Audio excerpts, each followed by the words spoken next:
Welcome back to the deep dive. Today we're setting sail, metaphorically speaking, on a culinary expedition. That's right. We're doing a real instructional deep dive into the fascinating world of international starter salads. Specifically those featuring shrimp and crab. Our source material comes from the archives of the Shrimp Boat, and it lays out 8 really distinct recipes. And our mission here isn't just to, read out ingredient lists. We're going to meticulously pull apart the flavor mechanisms, the techniques, the why behind them. Exactly. We want to understand the cultural identities that get woven into these dishes. Yeah. Dishes that are surprisingly quick to make, usually 15 to 30 minutes. What really jumps out, I think, is how they all build on a pretty consistent foundation. Mm-hmm. Cooked seafood, usually shrimp and crab, and some kind of greens. Right, it's like a blank canvas. Precisely. And that lets us isolate the variables. We can look just at the dressings, the specific herbs, the little tricks in preparation. And see how a dish gets its passport stamped, so to speak. How it goes from, say, the French coast to a vibrant market in Asia. We're hunting for those tipping points. That single ingredient. Maybe it's a teaspoon of mustard, maybe it's a pinch of cumin that completely defines the starter's national character, its fusion identity. I love that way of thinking about it. Seafood and greens are the baseline, the control group, and the seasoning is where the global conversation happens. Mm-hmm. So structurally, we've grouped these 8 recipes based on their, let's call it, flavor architecture. Mm. We'll kick things off where many cold salads traditionally start. The creamy, richer foundations, sort of Atlantic or Western style. Then we'll pivot pretty sharply. We'll head towards the zesty, acidic profiles you find more in the Americas and the Mediterranean. Lots of citrus, lots of olive oil there. After that, we dive into warmer spices, thinking Red Sea regions. And finally, we tackle the really complex end of the spectrum, the umami, the fermented flavors, the unique spice profiles that dominate some East Asian fusions. Okay, let's unpack these flavor equations. We'll try to focus less on just listing grams and milliliters and more on the culinary science, why these things actually work together. Sounds like a plan. Let's get started. All right, part 1, creamy foundations. This is that classic Western approach to cold seafood salads. Our first case study is called the Pearl's Embrace. It's presented as a fusion of French and American sensibilities. Yeah, and the source calls it a seafood symphony, which, suggests a kind of perfect balance. It really sets a baseline for us. Instructionally, what stands out first? Well, right away you see this perfect equilibrium in the proteins. It calls for 100 grams of cooked shrimp, peeled and deveined, standard stuff, and exactly 100 grams of cooked crab meat, picked over. So a precise 1-to-1 ratio. Exactly. And that's important. It creates a neutral canvas where neither the sweetness of the shrimp nor the subtle ocean tang of the crab dominates their partners. And the body of the salad, what gives it crunch and structure? Pretty traditional American elements here. Romaine lettuce for that crispness, some chopped red onion for a bit of sharp bite, and diced celery for that distinctive watery crunch. Standard salad building blocks. But then comes the flavor infusion. And it seems intense. The recipe calls for a 1/4 cup of chopped fresh parsley and a 1/4 cup of chopped fresh dill. That's a lot of herbs for a starter meant for 2 people. A full half cup of fresh chopped herbs. It really signals that the herbs aren't just garnish here. They are primary flavor drivers. Absolutely. And that volume is probably necessary because the dressing base is so rich. This is where we see the classic creamy structure. Talk us through that dressing mechanism. It's built on a very clean, very balanced 1.1 ratio. 1/4 cup of mayonnaise to 1/4 cup of sour cream. Okay, mayo and sour cream. Why both? What do they each bring to the party?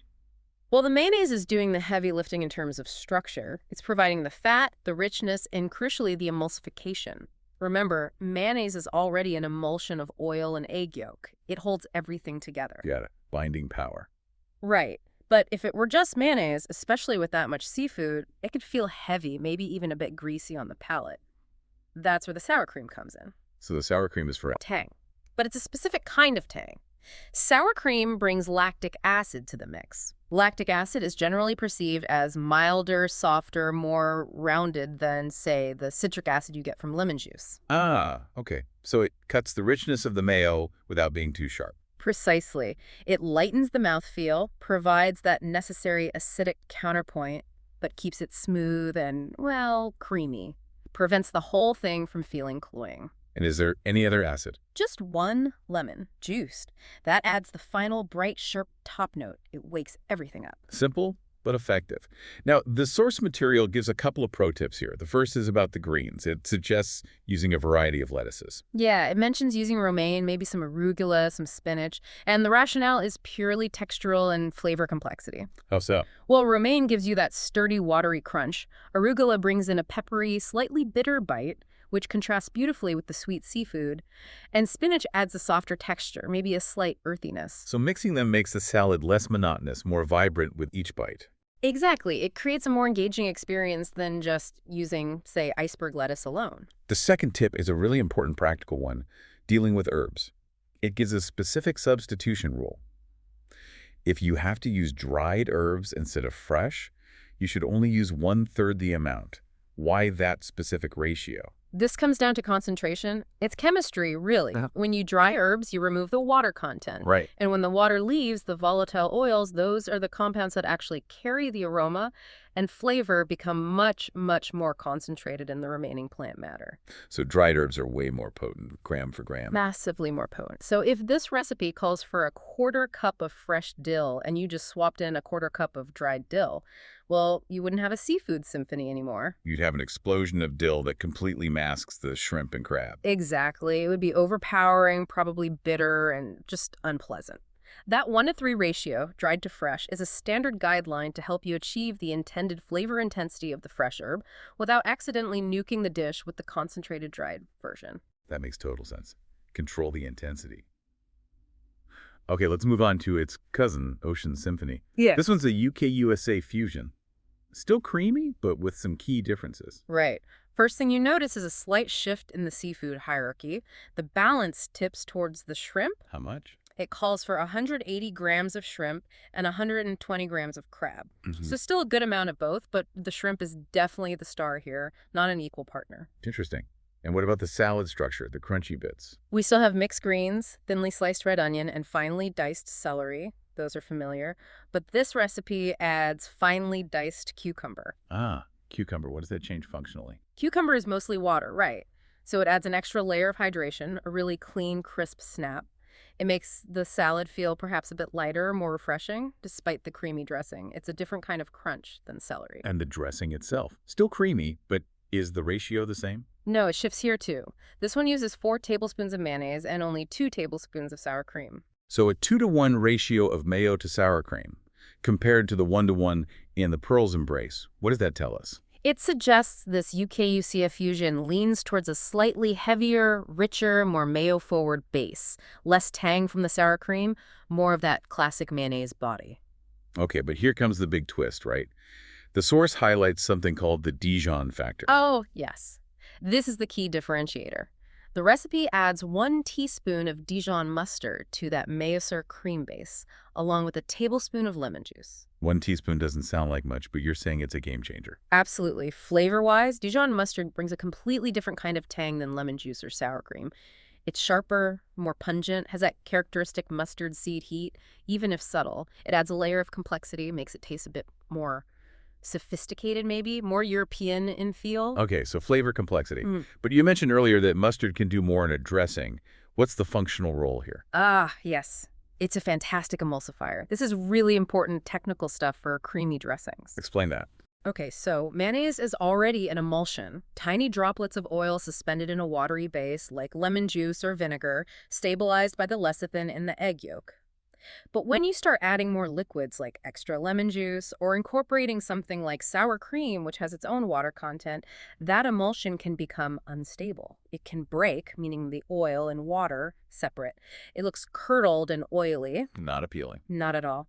Dijon mustard contains compounds called mucilages. These are complex carbohydrates that are hydrophilic. They love water.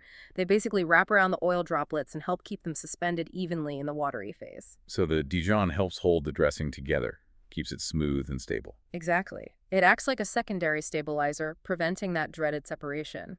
This is super useful, especially if the salad might sit for a few minutes before serving, or if you're making a slightly larger batch.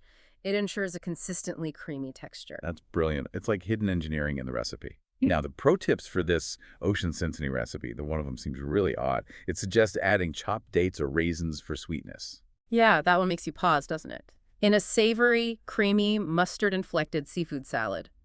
It sounds almost bizarre from a modern American perspective. Right. Where does that come from? I think this speaks directly to the UK side of the fusion. There's a long, deep tradition in British cooking of using dried fruits in savory dishes. Think about chutneys, like mango chutney with curry, or things like mincemeat, which originally contained actual meat, or adding currants or raisins to savory pies or stuffings. Okay. Like a plowman's lunch often has pickle or chutney. Exactly. That sweet-savory interplay is very characteristic. So adding chopped dates or raisins here would introduce these little chewy bursts of concentrated sweetness. It creates a really interesting contrast with the savory shrimp, the creamy dressing, and that pungent kick from the Dijon. So it's an optional cultural accent, preventing the richness from becoming one note. Precisely. It adds another dimension, a little unexpected intrigue that specifically nods to British culinary history. That makes more sense in context. And the last tip is straightforward. If you don't have Dijon, you can substitute yellow mustard. Simple swap, yes, but you need to understand the trade-offs. What are they? Well, standard yellow mustard uses milder mustard seeds and usually includes turmeric for color and vinegar for tang. It lacks the pungency, the wine-like notes, and the overall complexity of a good Dijon. Flavor-wise, it'll be simpler, maybe a bit more acidic. And functionally, does it still emulsify? Not nearly as well. It doesn't have the same concentration of those helpful mucilages, so while it will provide some flavor, you lose that sophisticated edge and you lose the added stability that the Dijon brings to the dressing's texture. Your dressing might be more prone to breaking. It works in a pinch, but it's definitely a downgrade. Okay, so we've thoroughly explored the creamy world, mayo, sour cream, Dijon stabilization. Now, let's completely shift gears. We're ditching the heavy creams and diving into the bright, zesty, high-acid profiles typical of the Americas and the Mediterranean. Right. This is where olive oil and citrus juice really take center stage. The whole philosophy changes from coating with fat to dressing with vibrant acidity. And our first example is A Tale of Two Shores, a fusion of Mexico and the United States. What's immediately striking is the prep time. Just 15 minutes. Yeah, that's the quickest one we're looking at. That speed itself tells you something. It suggests freshness, simplicity, minimal cooking. Very characteristic of many coastal Latin American dishes, especially starters. The flavor profile sounds instantly vibrant just from the ingredients. High seafood load again? Decent amount, yeah. 200 grams of shrimp, 150 grams of crab, so plenty of protein.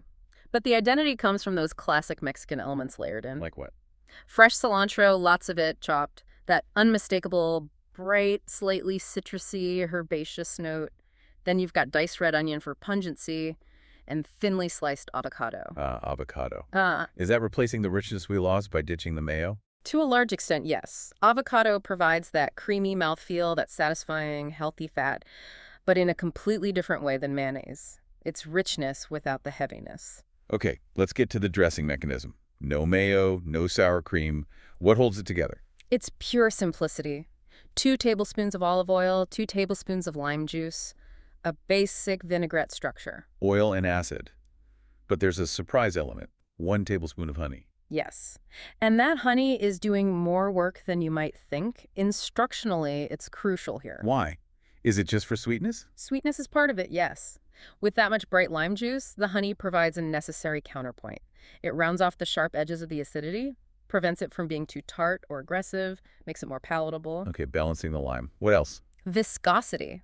Olive oil and lime juice alone make a very thin dressing. It can easily slide off the greens and pool at the bottom of the bowl. Honey is viscous, it's thick. Adding even a tablespoon slightly thickens the dressing. So it helps the dressing cling better to the lettuce, the shrimp, the avocado.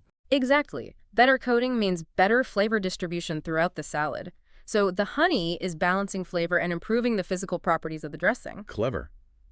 Now, the source encourages going bolder by adding minced jalapeno or serrano pepper directly to the dressing. Why specifically add it there? That's a deliberate technique for maximum, even heat infusion. It's about solubility. Solubility. Yeah. Capsaicin, the chemical compound in chili peppers that makes them taste hot, is fat-soluble and oil-soluble, much more so than water-soluble. Okay. So by mincing the pepper and whisking it directly into the olive oil and lime juice blend, you're allowing that capsaicin to dissolve efficiently into the oil, Which means, which means the heat gets distributed evenly throughout the entire dressing. yeah, Every bite of the salad will have a consistent, integrated level of spiciness. It's much more effective than just sprinkling chopped peppers on top, where you might get one bite with no heat and the next bite that's overwhelmingly fiery. that makes perfect sense. Infuse the oil carrier. And for practicality, there's a make-ahead guideline. Prepare the salad-based greens, onion, avocado, and keep it refrigerated, but only add the dressing right before serving.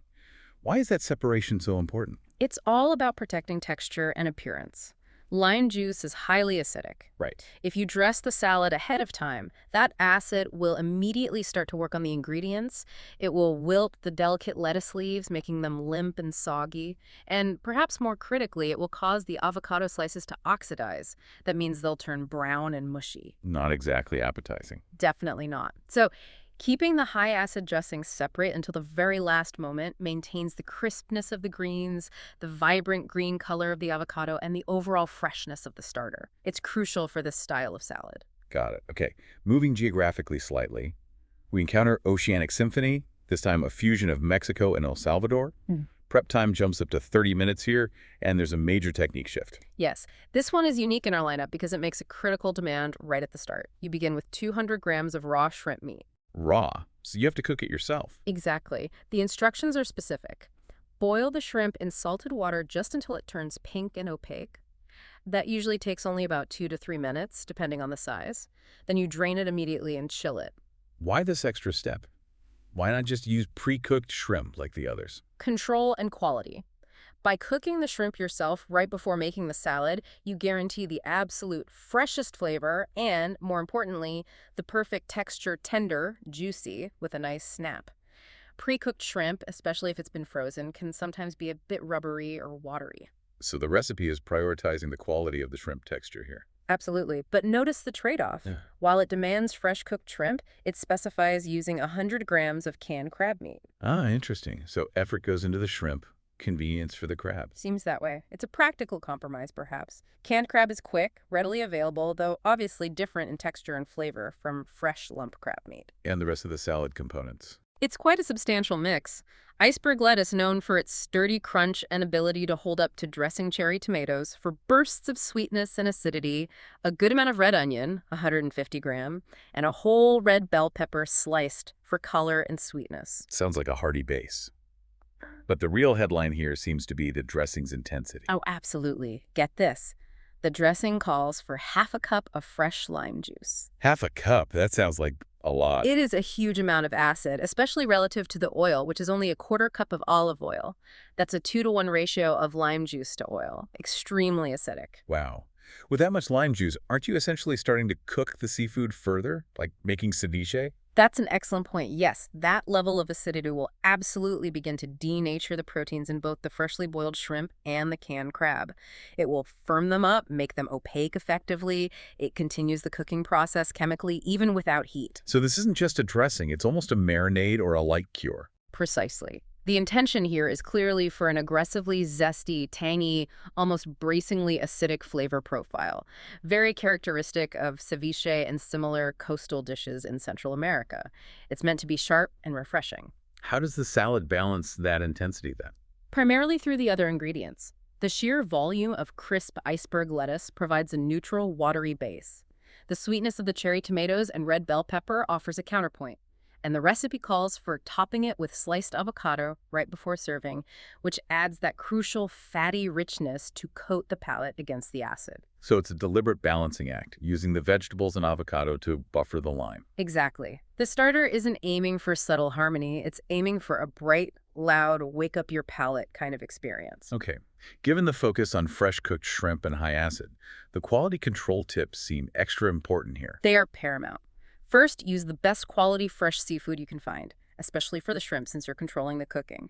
Second, and this is the avoidance mechanism the source stresses, do not overcook the shrimp. Why is that so critical? Shrimp cooks incredibly quickly. The proteins in shrimp muscle fibers are very sensitive to heat. If you boil them even 30 seconds too long, those fibers contract tightly, squeezing out moisture. Resulting in? The dreaded, tough, rubbery, chewy texture that nobody wants. Since the prep time already includes this boiling step, you have to be vigilant. Watch them closely. The moment they turn pink and opaque, pull them out, drain them, maybe even shock them in ice water to stop the cooking instantly. That locks in the tenderness. Good tip. And what if fresh limes aren't available? The source mentions using bottled lime juice. Yes, it says you can substitute 100% bottled lime juice, but it gives a specific warning. Avoid sweetened varieties. Oh, that warning. Many commercial bottled lime juices, especially those marketed for cocktails like lime cordial, contain added sugar or corn syrup. Using those would completely throw off the flavor balance of this dish, which relies on that pure, sharp acidity. You need pure, unsweetened lime juice if you're going the bottled route. Fresh is always better for flavor, but unsweetened bottled is an acceptable backup. Makes sense. Okay, let's transition now from the Americas to the Mediterranean. Our next recipe is a Mediterranean odyssey, a fusion of Spain and Egypt. The goal is a refreshing union with a surge of oceanic flavors. Right, and here we see a return to slightly more moderate seafood quantities, 150 grams of cooked shrimp, 100 grams of crab. But the key Mediterranean identifier arrives in the form of cheese. Cheese. Yeah. 50 grams of crumbled feta cheese. That immediately signals a shift in flavor profile. Feta brings that salty, tangy, slightly briny, crumbly texture that's so characteristic of the region, especially Greece and the Eastern Mediterranean. Okay, feta is the marker. What about the dressing? Is it complex? Surprisingly simple, actually. Almost minimalist. It's just a 1-to-1 ratio again. 1 tablespoon of olive oil and 1 tablespoon of lemon juice, plus salt and pepper. That's it. That seems very plain. Where does the complexity come from? It comes almost entirely from one key herb, 1 teaspoon of dried oregano. Ah, oregano. That definitely screams Mediterranean. It's potent, pungent, slightly peppery, earthy. It's the definitive flavor marker here. But because the dressing itself is so simple and low volume, the recipe employs a specific technique to ensure that flavor permeates the dish. What technique is that? It's what the source calls the intense flavor mechanism. It instructs the cook to marinate the cooked shrimp and crab meat in that simple lemon oregano dressing for a full 30 minutes before assembling the rest of the salad. 30 minutes. Why the marination step specifically for this recipe when the others just involve tossing? It's because the dressing is so basic. Think about it. 1 tablespoon of oil, 1 tablespoon of lemon juice isn't a lot to coat all the greens, peppers, cucumber, and onion mentioned in the recipe. If you just tossed it all together, the flavor would be diluted, maybe even lost. So the marination builds the flavor directly into the main event, the seafood. Exactly. It gives the proteins, the shrimp and crab, time to really absorb the potent flavor of the oregano, the brightness of the lemon, and the richness of the olive oil. The acid also helps tenderize slightly. By the time you add the marinated seafood to the fresh vegetables and feta, the seafood itself is intensely flavored. So the seafood carries the dressing's flavor, rather than relying on the dressing to coat everything else. Precisely. It's a way to achieve depth and intensity through time and direct absorption, rather than through the volume or complexity of the dressing itself. Very efficient. That's a great insight. And to boost that Mediterranean vibe even further, the source suggests a briny kick mechanism. Right. It suggests adding chopped olives, like kalamata, or capers to the salad. Why olives or capers? Both bring intense bursts of saltiness and umami, reinforcing that savory, oceanic, briny profile that started with the feta. They cut through the richness of the olive oil and complement the oregano beautifully. It pushes the salad further into that classic salty, sun-drenched Mediterranean flavor space. It's about layering those specific regional tastes. Okay, we've nailed the creams and the zesty vinaigrettes. Oh. Now, let's shift our focus geographically again, moving towards warmer climates and earthier spices. We're looking at waves of the Red Sea, a fusion drawing from Saudi Arabia and Egypt. Right. This one promises a refreshing seafood salad, but with a zesty dressing that specifically evokes the flavors of the Red Sea region. Prep time is about 20 minutes. The ingredients list here seems very precise, giving weights for everything. It does. 200-gram shrimp, 100-gram crab, familiar territory there. Then 100-gram tomatoes, 100-gram cucumbers, 50-gram red onion, 50-gram fresh cilantro, quite a bit of cilantro again, and a large base of 400-gram mixed greens. It's a substantial salad. But the real identity, the Red Sea flavor, must come from the dressing's core elements. What are they? The base is still olive oil and lemon juice, providing that zesty foundation. But the defining characteristic comes from the spice and herb core. The key spice is half a teaspoon of ground cumin. Cumin, okay, that immediately brings to mind Middle Eastern and North African cuisines. Warm, earthy, slightly smoky. Exactly. It's that unmistakable warm baseline. But what makes this recipe particularly interesting is how that warmth is contrasted. How so? It includes two other really distinctive flavor elements: a quarter cup, or 10 gram, of fresh mint, and 1 teaspoon, about 15 g, of capers. Mint and cumin. That's an interesting pairing. It's brilliant, actually. Think about the sensory effects. Cumin, as we said, provides warmth, earthiness. Its volatile oils feel heavy on the palate. Mint, on the other hand, contains menthol. Which gives that cooling sensation. Precisely. It provides a bright, sharp, almost cool aromatic lift, so you have this deliberate push-pull effect in the dressing. The warmth of the cumin is immediately balanced and lifted by the cooling freshness of the mint.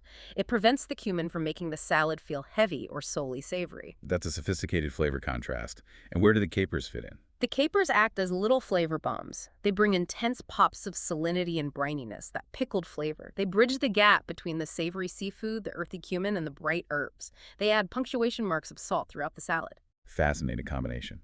Now let's talk process. The preparation instructions have a specific mixing order.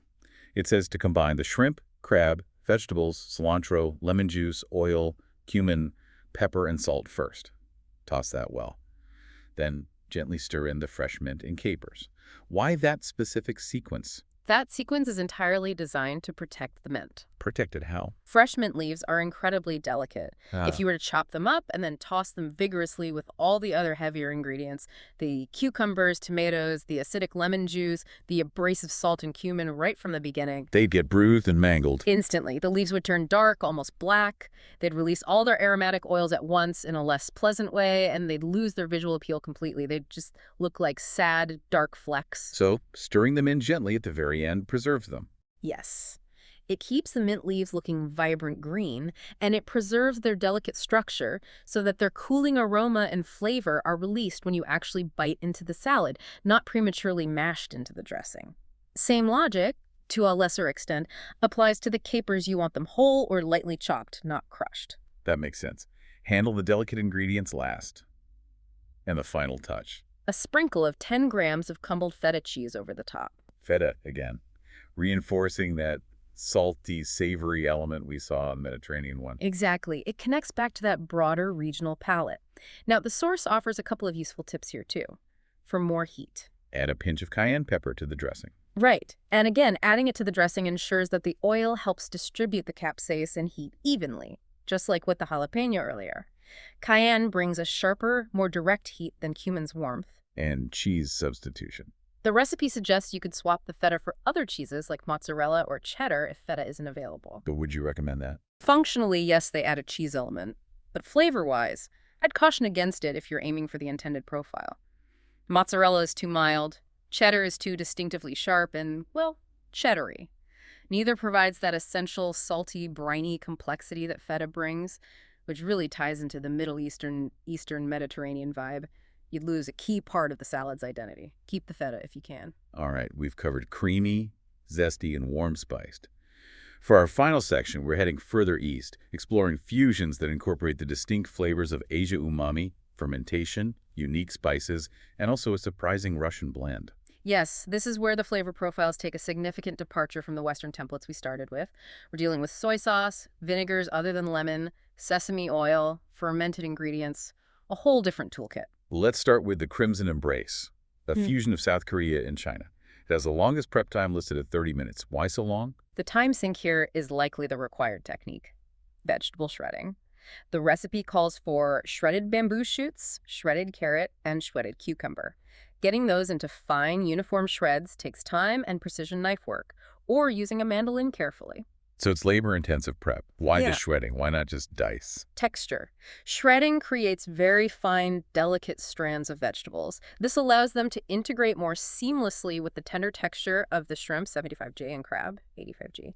It also provides more surface area for the complex sauce to cling to. It creates a more homogeneous, slaw-like texture rather than chunky. Okay, let's talk about that sauce. You called it complex. What's in it? This is probably the most intricate sauce mechanism we've seen. It's a carefully balanced blend of several potent ingredients. Break it down for us. Okay, you've got soy sauce, 10 milliliter for that fundamental salty, savory umami base. Rice vinegar, 10 milliliter note. Rice vinegar, which is milder and slightly sweeter than white or cider vinegar, offering a softer acidity. Sesame oil, 8G, for its deep, nutty aroma and flavor. Standard enough for East Asian flavors so far. What else? Here come the power hitters. First, ground Sichuan peppercorn, 3G. Sichuan peppercorn. That's not just heat, is it? Not at all. This is the defining Chinese element here. Sichuan peppercorns are famous for producing the sensation known as mala. It's two characters, ama, which means numbing, and la, which means spicy hot, though the peppercorn itself isn't truly spicy like chili. Numbing. How does that work? The peppercorns contain unique molecules, primarily hydroxy-alpha sanshool. These compounds interact directly with nerve receptors on your tongue and lips, specifically, receptors associated with touch and vibration. They trick your brain into feeling a kind of tingling, buzzing, or mild numbness. It's a fascinating physical sensation, totally different from chili heat. Wow. Okay, so numbing spice, what's the Korean contribution? A significant amount, 1/3 of a cup of kimchi juice. Just the juice from kimchi. Yes.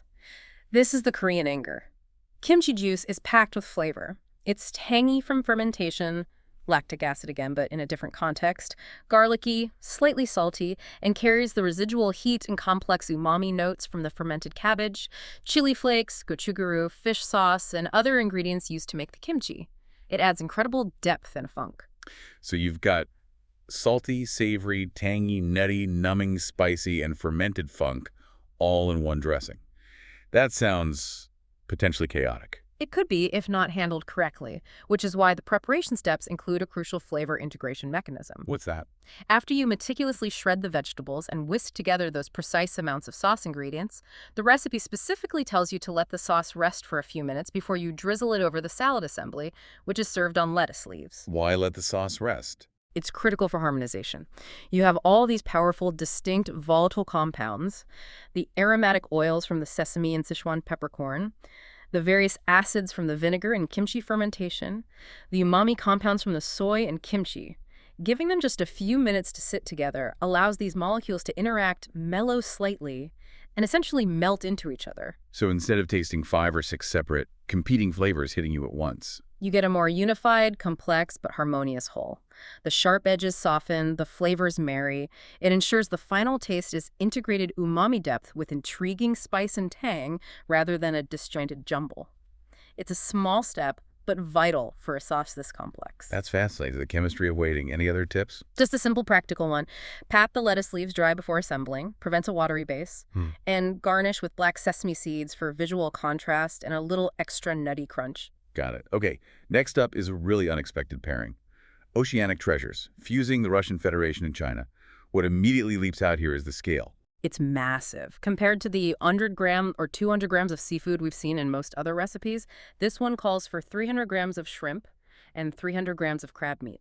That's over half a kilogram of seafood. 600 grams total. And the binding agent. Also huge. 120 grams of mayonnaise. That's more than half a cup. Wow. So massive protein, massive mayo. What does this scale tell you?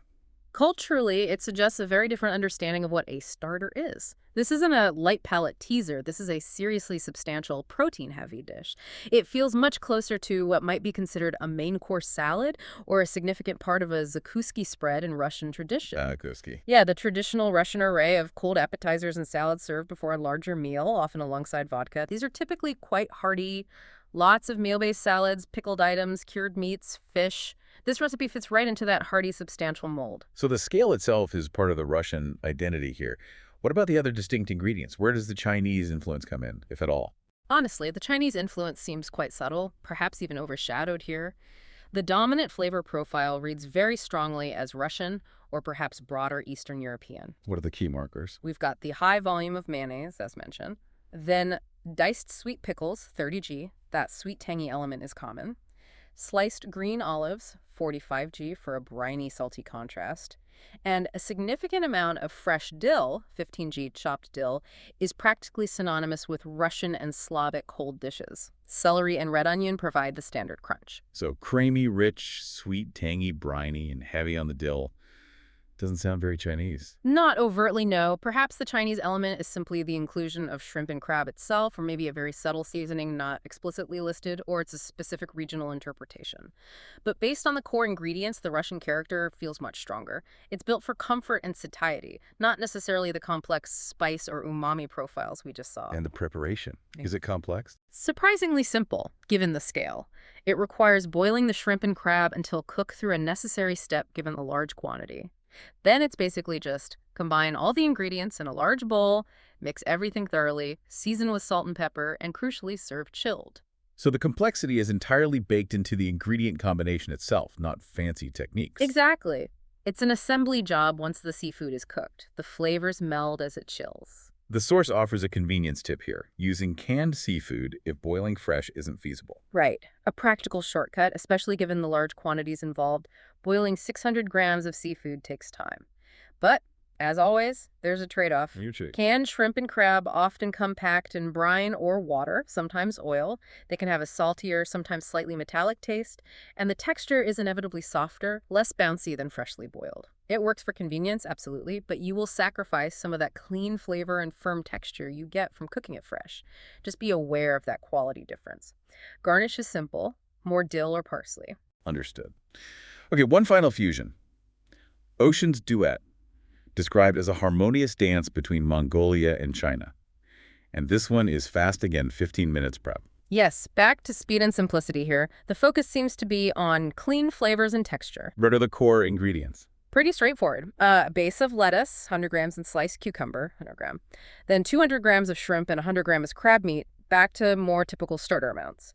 But the standout ingredient, texturally, is 50 grams of sesame seeds. 50 grams? That's a lot of sesame seeds.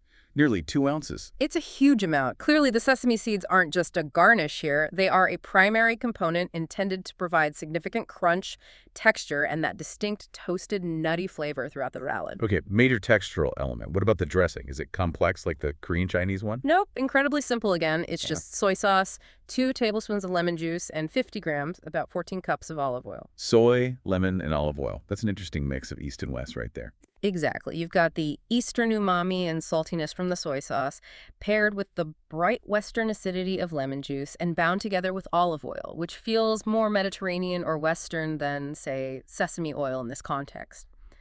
The Mongolian influence is perhaps harder to pinpoint directly, maybe reflected in the simplicity or the specific balance. So, simple dressing, focus on sesame texture. How does the flavor get delivered effectively with such a basic dressing?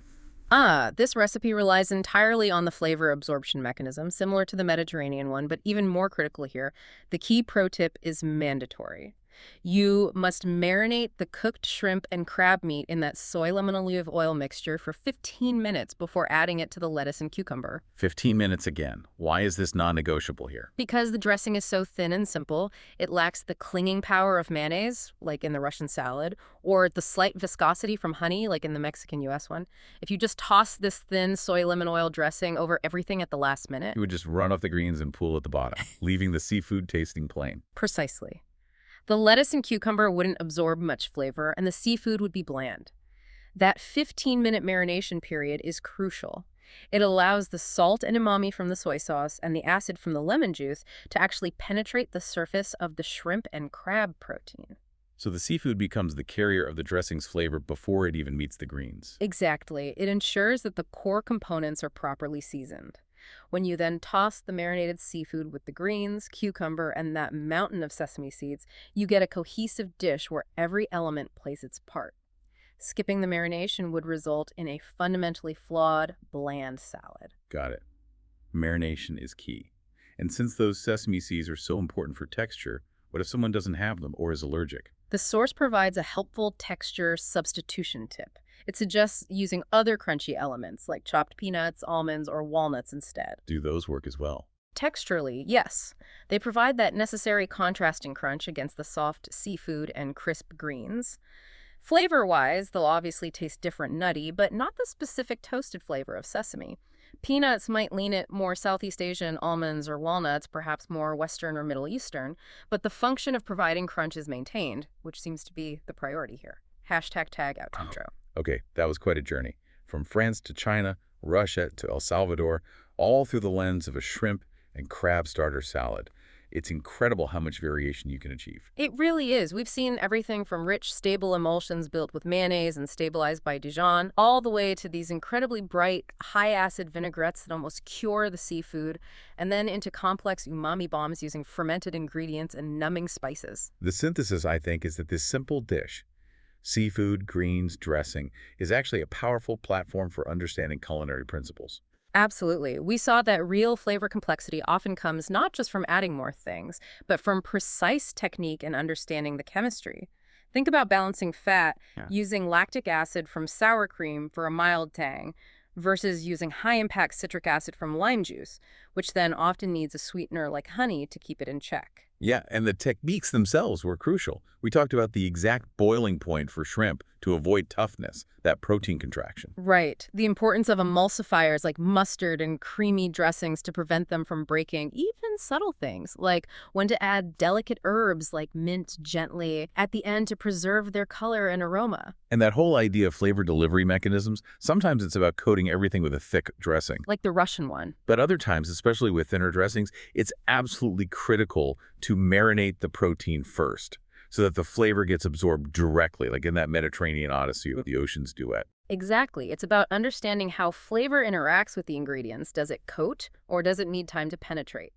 And we saw how just one single ingredient, the feta, the cumin, the kimchi juice, the Sichuan peppercorn, even the sweet pickles, could instantly signal a dish's cultural leaning or define its fusion identity. It's been incredibly detailed. We've seen how two, sometimes more, national identities can fuse within a single bowl. Just as a final thought for you, the listener, to maybe ponder. Let's focus on that oceanic treasures recipe, the Russian-Chinese fusion. We noted its extraordinary scale, the huge amounts of shrimp, crab, and mayonnaise. Right. It felt more like a main course component than a light starter. So here's the question. If we accept that scale reflects, at least in part, a Russian approach to a starter or a zakouski, why might that tradition favor something so substantial, so protein-heavy, so rich, compared to the much lighter, more palate-cleansing starters we saw from, say, Mexico or the Mediterranean? Is it about climate, history, the role of hospitality, or perhaps the traditional structure of meals? What might lead a culture to define the very concept of a first course so differently? Something to chew on. There's no single right answer in the source, but thinking about the why behind that scale difference really gets you thinking about food and culture in a deeper way. A perfect place to leave it. Thanks for joining us on this deep dive.